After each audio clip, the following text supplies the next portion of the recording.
Hello, friends. Hello, colleagues. Hello, listeners. Welcome back to the Platinum Business Break podcast. Hey, this is the show that pulls back the curtain on what really drives business and also what quietly kills it. Hi, and I'm Dan Owens, and this is sponsored by Platinum Business AI. Hey, that's our proprietary software that helps small to medium-sized businesses with marketing, automation, and AI. That's right, I said it, AI. So check that out. There's a link at the end, link below, and check that out. Hey, let's just get right to it. In today's episode, which, by the way, is Volume 5, Episode 66, this episode might ruffle some feathers, but it needs to be said. Here we go. Incompetence in your business is the silent killer, and it shows up in two forms, the helpless and the overpromoted. Yeah, that's right. We're not talking about people who can't do their job. We're talking about two major and very real business threats. The first are people who are capable but act helpless or disregard what's going on. We call them the manipulators. I sometimes say, hey, that's the Pontius Pilate. I'm just doing my job, and I'm just, I can't really help you with that. The second are people who are promoted beyond their leadership capacity. I call that the lid hitters, okay? And I'll talk more about that in a minute. So this episode is your wake-up call, your playbook, and your mirror. So we're going to go deep on this one. You ready? Let's jump in. All right, first of all, let's start by saying this. Let's name the game. Incompetence is a leadership problem. So before we start pointing fingers, let's be honest. If incompetence exists in your business, the root isn't always the person in the role. It's the leader who put them there, or worse, the leader who left them there. And this is a quote by Simon Sinek. It said, a leader is responsible for the people, not just the performance. But let's not confuse compassion with inaction. Incompetence comes in two flavors. Weaponized incompetence, when people play dumb to avoid responsibility, and what I call lid-based incompetence, when people are promoted beyond their ability to lead effectively. Both are dangerous, both are costly, and both are cultural cancers if they're left unchecked. So let's talk about weaponized incompetence. And again, that's the helpless on purpose. And this is the more obvious one. And you've seen it before, the employee who always forgets the deadline, or the team member who says, oh, I don't know, I didn't know I was supposed to do that every single time. Or the team member who keeps asking questions when you told them the same thing 20 minutes ago. Or the rep who avoids learning new tools and leans on others to do the heavy lifting. And here's the key. They're not dumb. They're strategic. This is an intentional helplessness, a manipulative move that shifts the burden to someone else. It looks like incompetence, but it's actually a power play. If I act like I can't do it, they think, someone else will just do it for me. And guess what? It works until you draw the line. All right, let's talk about the second type. And this is what I call the law of the lid, leadership that's in over its head. Now, here's the subtle, more dangerous form of incompetence. It's when a decent person gets promoted and they hit their ceiling. Now, as John Maxwell, my friend and mentor, John Maxwell, teaches in his book, The 21 Irrefutable Laws of Leadership, law number 1 is called law of the lid. And he goes on to say that leadership ability determines a person's level of effectiveness. So really what that means is if a person's leadership skill is a 5, the team's effectiveness will never rise above a 4. Okay, does that make sense? So in other words, that's the lid. So the team is capped by the ability of their leader. Again, I hope that makes sense. Here's where it gets real. You've got good employees who are great doers but terrible leaders. And you promoted them based on performance, not the potential to lead or lead a team or lead a company. And so now, they're micromanaging, possibly. They're avoiding conflict. They're not developing people. They never talk to anyone. They're insecure, or worse, they're overcompensating by clinging to their title instead of earning trust. They've become the lid. All right. No one can pass that lid. So they're the ceiling in the department or the company in which they're in charge. And unless you lift that lid or replace it, the team will suffocate.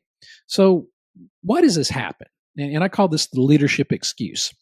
Why do we tolerate this? So let me give you 3 reasons I hear all the time and why they're killing your culture. Well, 1, we tolerate it because, they've been here a long time.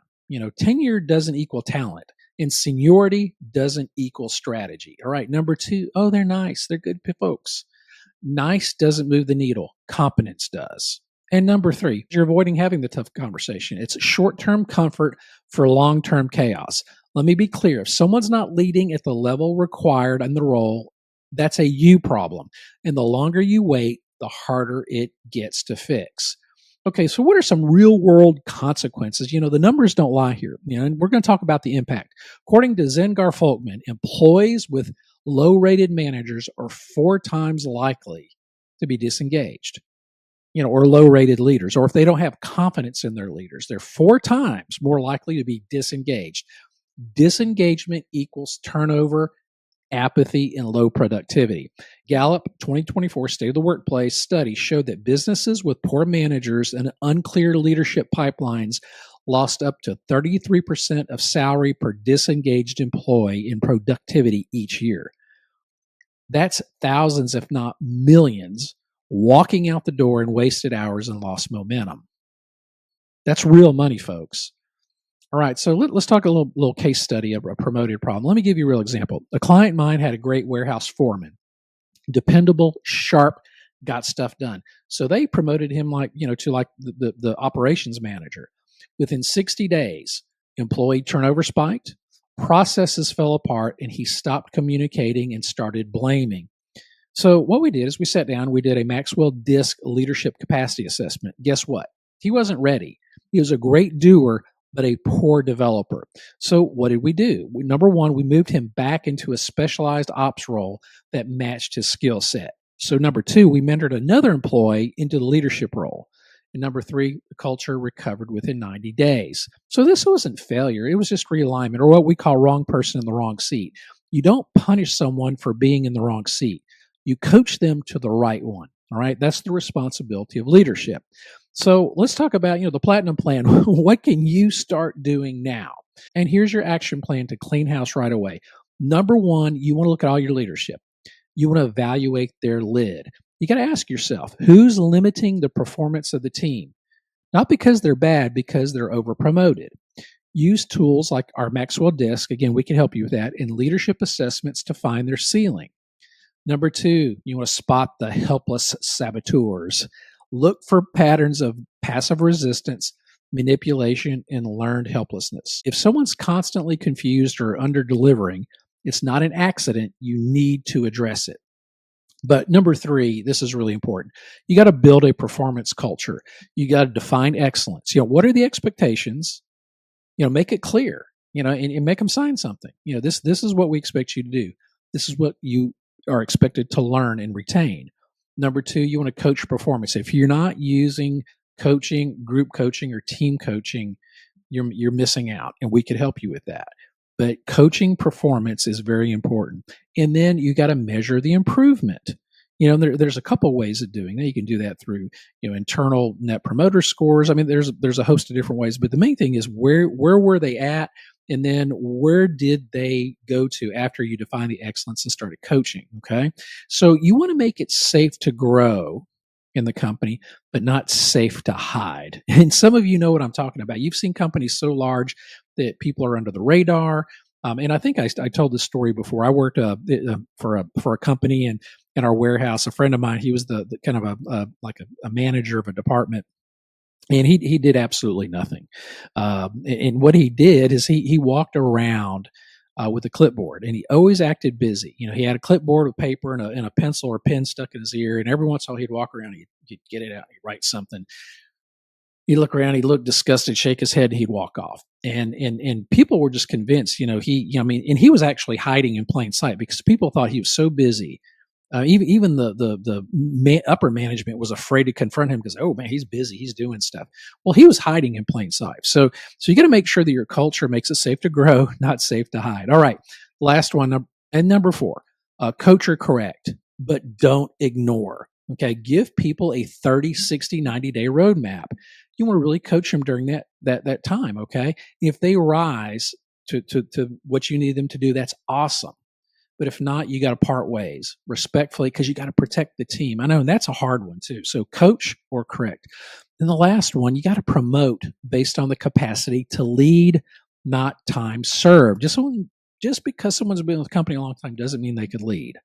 Okay. Again, right person, right seat. You want to use assessments. You want to do interviews, and you want to have mentoring periods.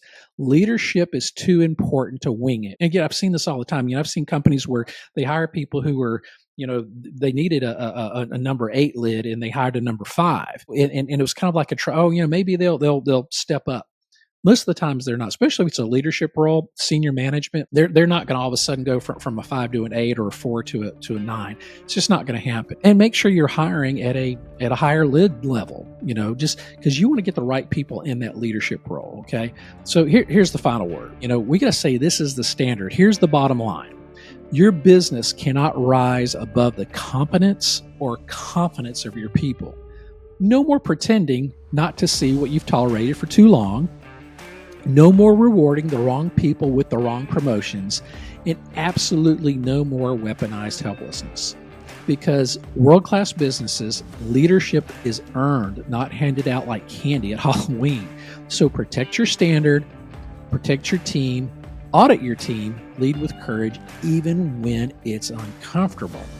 All right, that's all I got today. Kind of a short episode, but I wanted to get this one out because it's really important. And if today's episode, hit a nerve, share it with your leadership team. And if you're ready to stop tolerating incompetence and start building a high-performance, no-nonsense culture, give us a holler. Platinum Business Consulting, platinumbusinessconsulting.com. We can talk about how we can help you. All right, and this has been the Platinum Business Break Podcast. And until next time, lead strong, stay sharp, and never let incompetence run your business. All right, see you next time. Bye.